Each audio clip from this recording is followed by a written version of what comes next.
From Bat City Auto Tag. Today we're working on a Range Rover Super Charger. We've got Erickson. Where's Hardy? Hardy, say hi. Come on. Okay. So let's see. So this Range Rover came in. The customer had issues with no heat, which I thought was crazy. That they hadn't brought the car in sooner because it's been so cold out. So we did our investigation.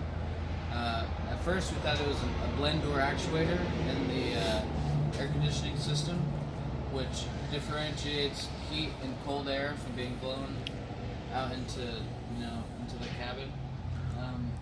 But our electrician Hardy did some more research, and we went ahead and pulled the heating and air conditioning relay and found that the relay was bad. So we're gonna try replacing the relay and see if that fixes our problem. Yeah, and then we're also checking the heater core, right? Yes. So let's talk about heater core. I know we're gonna be checking the heater core.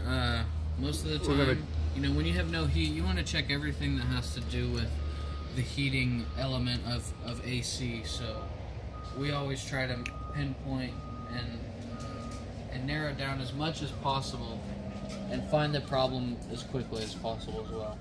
Okay, so we're kind of investigating right now. It's still under investigation. But It's true, like me and Hardy think that Investigation is still under investigation still.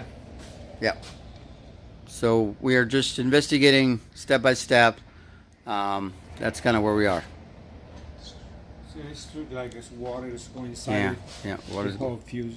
Yeah. Box. Okay, so we got to figure out where this water is coming from. Yeah. Alrighty, working on progress here. Thank you guys.